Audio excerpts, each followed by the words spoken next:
For this week's project, I think I'm going to try to make a little wooden train. I have a little setup on what I think I'm going to try to do, so we'll see how that goes. I might change a few things as I start to work on it. For the first half, it's just one of these crates I got from Dollar Tree. I flipped it upside down. Then for the top is a little wooden box, and I used the other piece for another project, but there's a little box that goes inside that has like a hood or a flower or something like that in it, and it's like a little drawer you pull out. And so I used that other half for the top of my train. And then this is some of the wooden block tower games. I just glued two of them together. Not sure if I'll build that up a little bit more or not.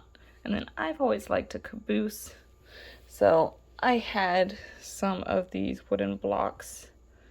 My dad actually had some in his workshop that he had cut, and I think they will line up well to make a caboose.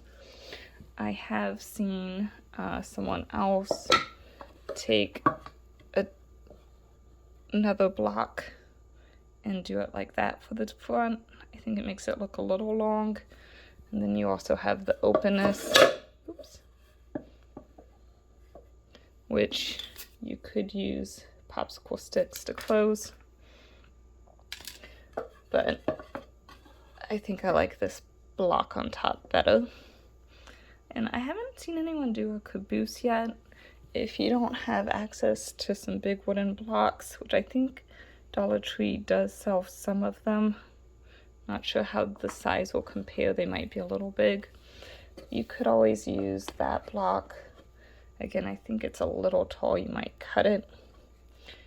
Or you could use some of the tumbling blocks and start to build those up to make the block in the back for the caboose.